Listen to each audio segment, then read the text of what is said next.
just had a great conversation with two guys actually. I'm in Nantwich. This is a typical old school construction. Yeah, in Nantwich. This is the town centre. Hello, ma'am. You have water levels.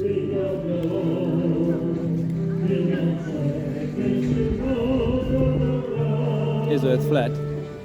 Anyway, the two guys, they were like, yeah, very. There's some people singing there, so I apologise to the back. Well, maybe it's better. Good day. See if I can spark up a few conversations.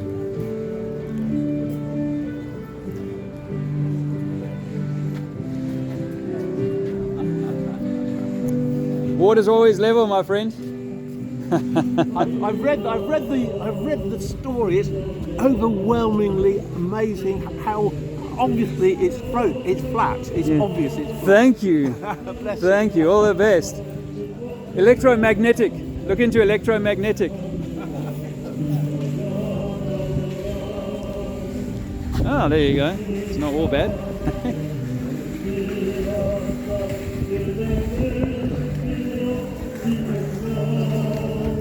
Good day.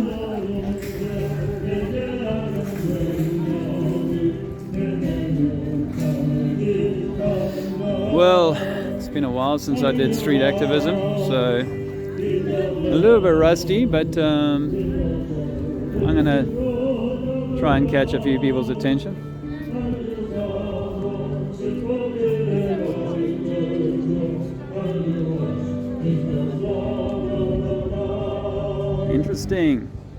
Interesting.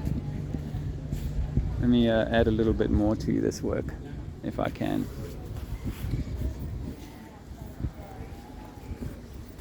Earth is flat, my friend. We don't live on a globe. Water would fall off a globe. Afraid we've been lied to all our lives.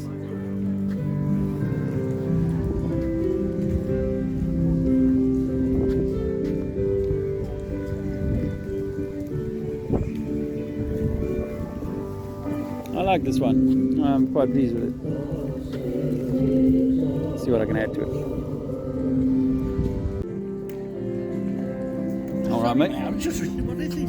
I'm just informing people that water is always level when at rest. Yeah. Yes. So our oceans are the same. Yeah. Which means that we can't live on a globe. Because otherwise the water would have to be bending, immeasurably bending. And we've been told that there's a formula for the measurement or the bending of the water, and we can't find any of that. We can fire a laser 20 miles and across a body of water and it's still absolutely level. The sea level between here and France is pretty much the same. The tidal variations aside, it's pretty much one flat body of water. But we're told if we stand on the beach at 5 miles, a ship will go over the curve. Yeah. Well, that we can't actually. What's it? Any view of the horizon, isn't it? Yeah, but it's depending on your height. Because if you go any higher, if you went up in a 10-story building, for example, you'd see the ship much further. And if you went up in a plane, you'd see that ship for go for 20, 30, 40, 50 miles as far as your vision would allow, and that would look like it's going over a flat body of water. Yeah, you've got a point there. Yeah, thank you. And yeah, all the best. Yeah, look into it. All right. Good morning, ladies. Morning. I'm just informing people that water is always level, the sea is always level. We can't live on a globe. I think the Bible's correct when it says that God created the earth unmoving. We're not spinning. Warming up, yeah.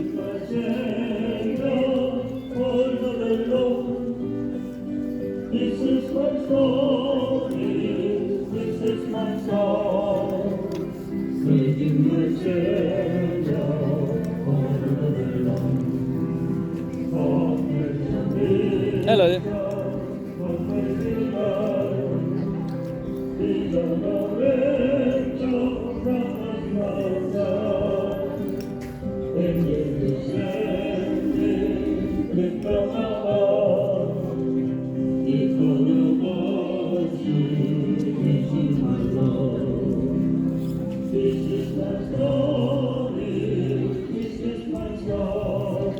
nice to have the little background music here in Nantwich. Morning, friends. Water's always level when at rest. Our oceans are level. Earth is flat. Have you looked into this, my friend? I hadn't done. I was 45 before I first came across this information. So what is it? It's that we never went to the moon. They've hoaxed the moon landings. That water at rest is always level.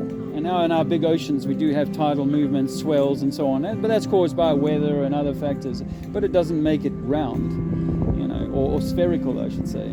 What's he saying now? It's not round. You're South African. Yeah? Yeah. I also thought, where are you from? Durban. Durban. I was just there for 11 months actually. Yeah. Going around telling people not to trust the government when they tell them that they can die from flu. Yeah.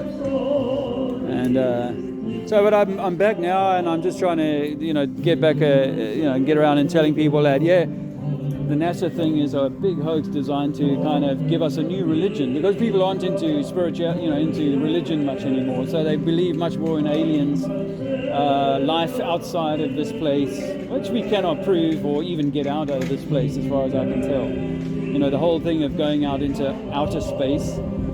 No, the only space we've got is around us that we can see, we can travel. The flight from South Africa to London is 11 hours, and that plane stays level the whole time during the cruising phase. It doesn't dip. If there's an air pocket, you'll feel it straight away. Your bum would notice. And I took a spirit level on a flight, and a digital one, and I found that the nose stays at 1.5 degrees up elevation the whole flight. It's holding itself up so that it doesn't drop down. But if we were on a globe, they'd have to be nosing that plane down all of the time to get from here to South Africa, because you're going a quarter of the way around a globe, which is a 90-degree change in your aspect. You know, if we're here now in England, South Africa has to be 90 degrees down, which is, so the plane has to actually land its nose facing relatively down. Well, I used to think the same. Like I said, I brought my older children up on the globe, and Darwinian science. But it turns out that I don't want to film you unless you ask to be filmed. But that the point was, it's so big. But if it's curving, like any ball, a football, any ball you can think of has the same amount of curve. It's gradual because of the size. Okay. I would say. Okay, I used to say the same thing, but there's a formula that says, this is a globe formula that says that for every mile you travel, there has to be a certain amount of dip or sphericity, because a ball is perfectly spherical. You know, it's never going to have flat spots.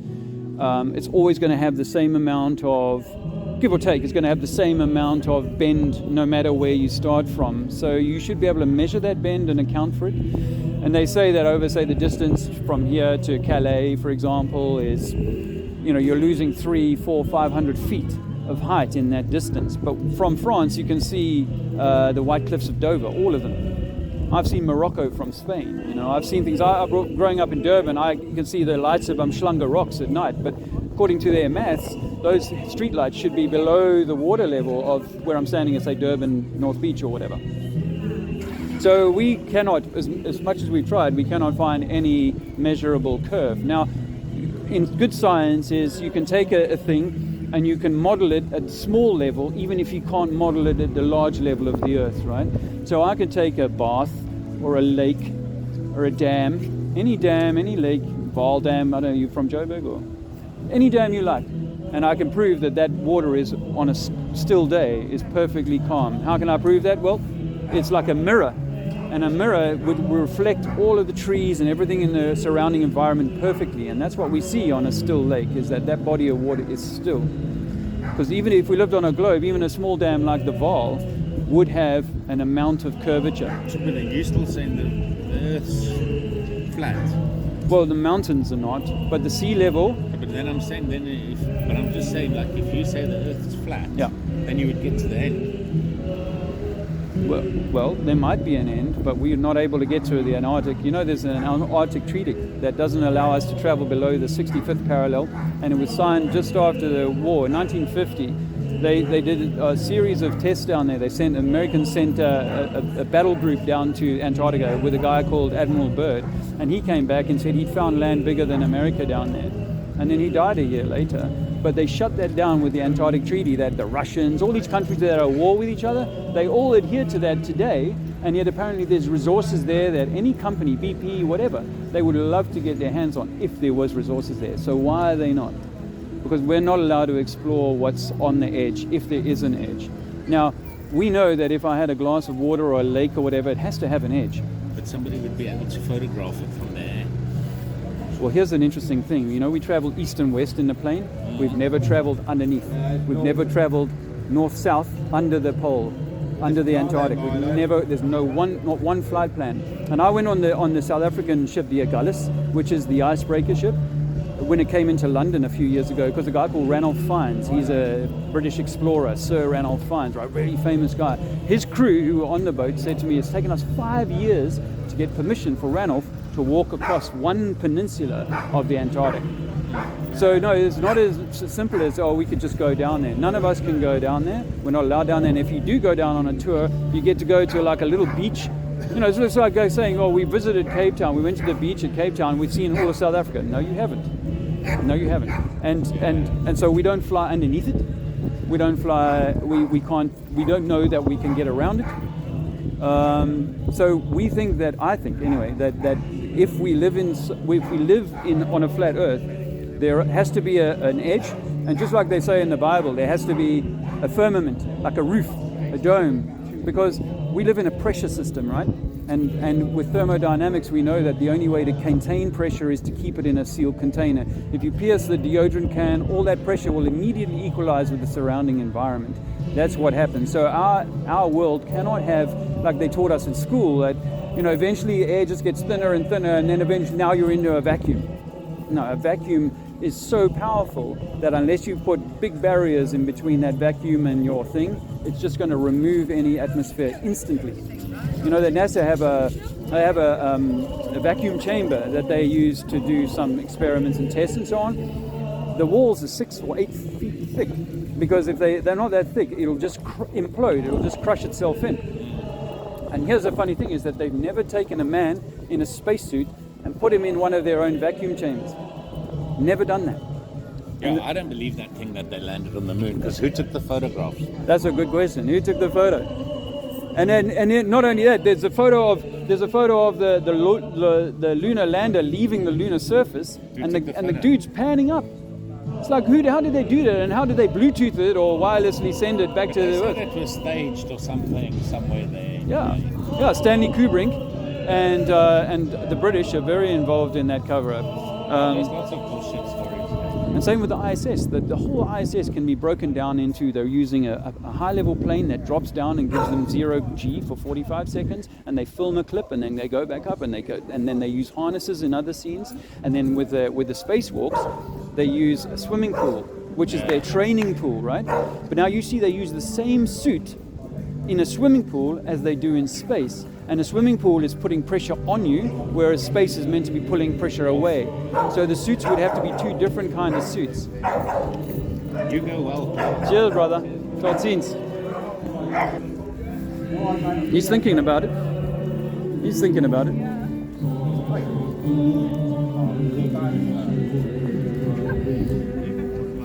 Earth is flat, my friends. Not a globe. We do not live on a globe. We don't live on a globe. And those things are bad for you, by the way. God wants you to breathe freely.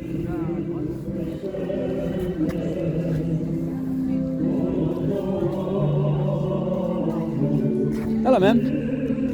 Hello. I'm offering information to people today. A question. If water levels your pool, your lake, why not your ocean? That would make us living on some kind of flat surface with mountains and so on. But if sea is level, the Earth can't be a globe. Do you believe we went to the moon? Yeah, do you think we went to the moon? No. Water level, flat Earth. Hey, brother. Yeah, all right, boss. Don't need the camera. All right, no worries. Yeah. So yeah, I mean, it's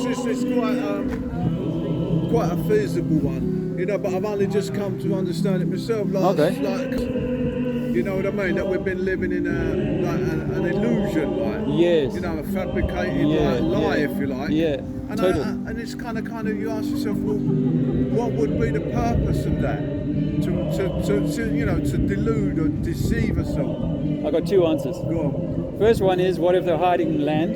There's Yeah, more yeah, land, because yeah, on a yeah. flat Earth, that's a possibility. Yeah, yeah, yeah. And the second one is to hide Jah, Creator, Allah, God, whatever you take sure, as that. sure. And for me, what that means is that we subjugate ourselves. We say, oh, our religion is more important than us, our government is more important than us, a footballer is more important than us. When in fact, you are, I'm only filming myself now. Yeah, no worries, yeah. That you are the reason, you are the purpose of all of this creation. Is that, I say it like this, is that if I was God and I couldn't touch and feel and come and have experiences and so on, I would create a terrarium, like an Eden Project terrarium. And in that place I'd allow myself to express as this, and then allow me to kind of explore and taste and touch and have all the lovely experiences and then not so lovely experiences, so that I can learn and grow and enjoy that. And that's what I think it is that we are the light, we are the Christ, we are the reason, we are the purpose for this. We are the fragments then of God, you see. Yeah, fractal of the Creator. Yeah, we are all seeds of the God, yeah? Yes. And obviously that is going to be suppressed in us through the deception. Hey, Alan. Yeah, through the deception that they're obviously, they want to hide from us, don't they? Absolutely. But why, I mean, because I can't, this is a question I keep asking myself, obviously, regarding like the foods that we eat, what they deem as foods. Yeah. Right now, honey, for example, right? There's so much honey, you know, in pots and stores, and I'm like, where are all these bees? You know what I mean? Where are they all? Like, are they actually? Do they exist, or is the honey that we're eating? Is it not really honey? It's obviously just gluten. Correct. You know, sugary gluten that they end up, because you know, we are kind of the diets that we've been given, even like dairy and stuff like that, is making us all mucus forming, right? Yeah. Is that to sort of keep us what? To prevent us from opening up, you know, like the pineal gland to kind of shut us down. Yeah. Most honey you buy in the shops is like a glucose-based thing. There might be a little bit of honey in it. You've got to go for the raw honey. Same with milk. You've got to go for raw milk, because once they start tampering with what nature intended, same with your fruit, your meat, whatever you eat, you know, if it's been poisoned, then it's obviously going to cause you harm. My view is that the system likes to have us work for 40 years and not last much longer than that. So they don't want you living into your 80s, 90s, 100s. And I think people used to live a lot longer. We're given a history that, you know, they only live 40, 50 years before we're doing really well now, you know. No, we're not. Well, they've give us the book, haven't they, that says all 70. Now, you know, they're the ones that, you know, they make these They wrote that book. But that's what I mean, you know. So, but what I'm kind of understanding as well is there are fraternities. I'm not filming you. I promise you I'm not. I promise you I'm not. I don't. But as you can see, I'm filming that way.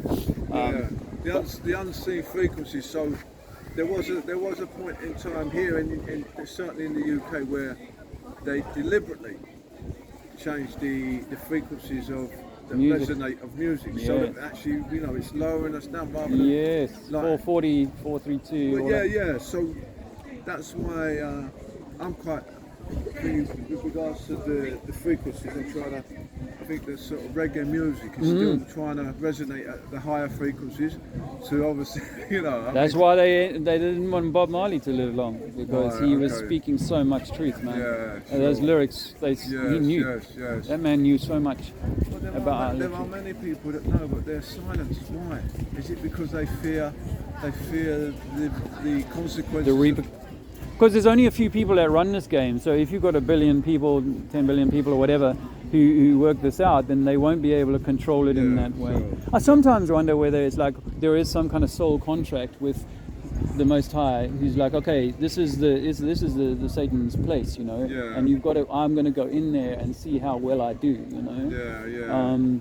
So I don't see it all as so I wonder if sometimes, you know, they in the secret societies they have that sort of silence thing. They always put their finger to their lips and you know, this code of silence that they can do. Well, is it because that if we did find out the full truth, then this game would have to end? And they'd have to flush it.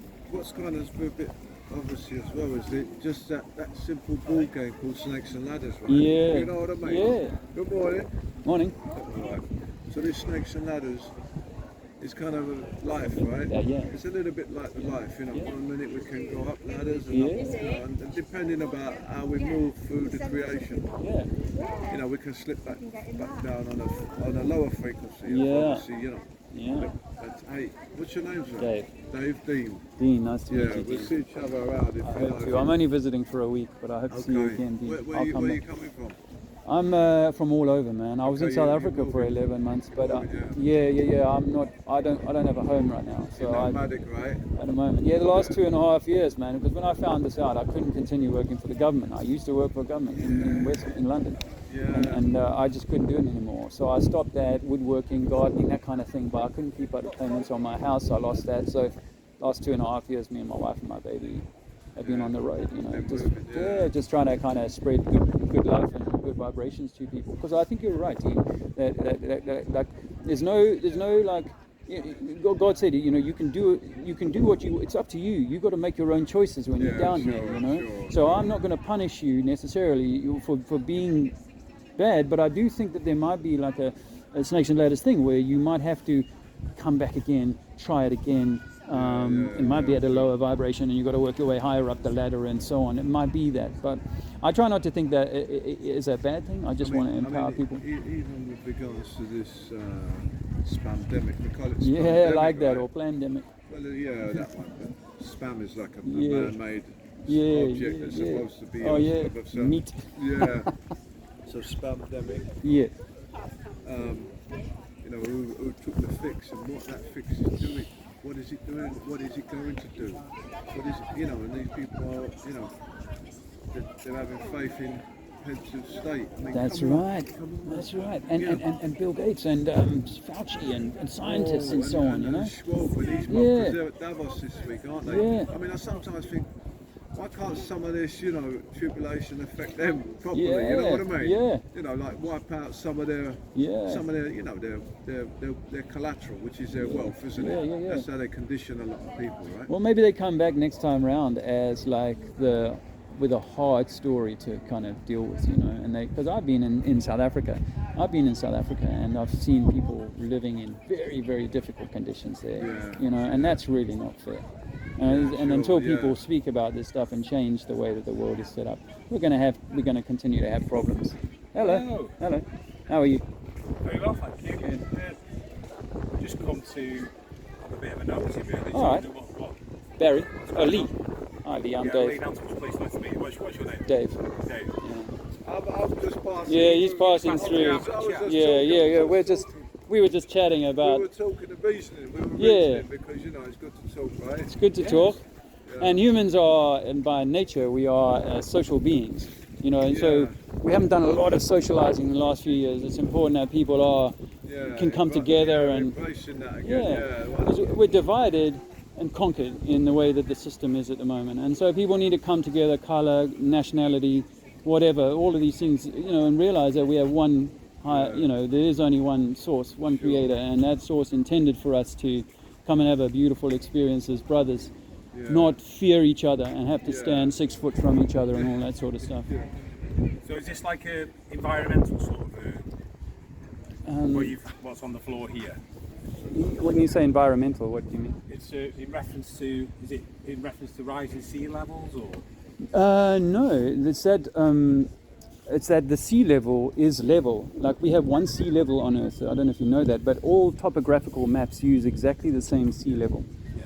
And so if I was to shrink the Earth down to the size of a lake, Windermere or something. Cheers, brother. Cheers, Dean. If I was to shrink the Earth down to a lake, for example, then I could put some rocks in that and recreate an Earth, the Earth that we know, with the same sea level and just mountains and stuff sticking out of it that we call continents. So it goes, you know, deeper than that, because it means that the whole idea that we kind of live on a globe and that we come from monkeys and all that sort of stuff has to be brought into question. Because once I've heard this, I started trying to go out and measure this curving body of water that we're told that we live on. And I cannot find any evidence. Friends of mine have done laser experiments over 14 miles where they can stand beach to beach, or we can stand in France and see all of the white cliffs of Dover. And according to this idea that we live on a globe, we shouldn't be able to see those because they would be under the water ball in front of you. Because we were told as kids that at 5 miles, the ship's going to go over the edge of the water. And if that were true, then we should lose France at 30 miles across the channel. So I say to people, no, we live on a flat Earth, or in fact we live in an electromagnetic Earth, in which the water is level, all gases, all fluids settle at their own medium level point. You believe in the flat Earth theory? Not quite, no. The flat Earth theory is a bit of a convoluted thing. I know all about that. You do? Okay. I've gone further than that. All it is we Cheshire East CCTV have noticed that you would do a little on the floor, and they've just asked me to come over and just check everything's fine. And you've got every right to do so. It's just chalk; it'll wash away. The next rain, it'll be gone. And in fact, it might be later today. It's all washed away. I've been doing this around the country for a few years, and in other countries, but I always only use chalk because it's no vandalism. It's obviously just chalk, and it washes away. And I've got nothing rude or harsh or unkind. All I'm trying to do is spread truth to people and say, hey, man, we are far more important than our education. Perhaps even our religion wants us to think. If this is true, then it means that the moon landings were faked. It means that the ISS, the International Space Station, is a Hollywood production. It's not real.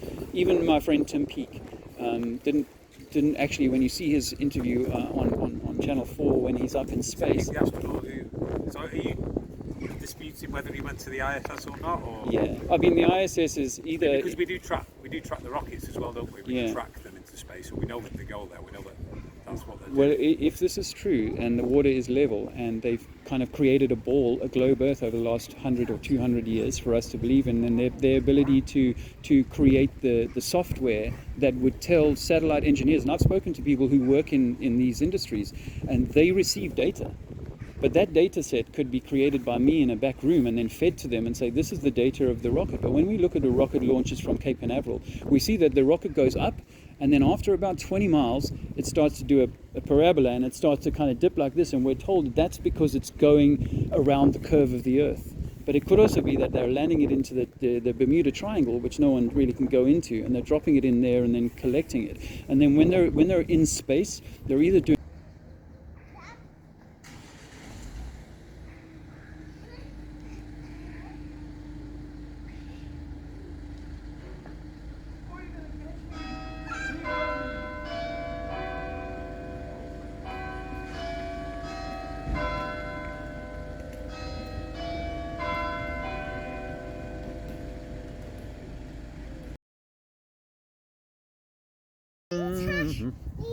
Oh, what a photo.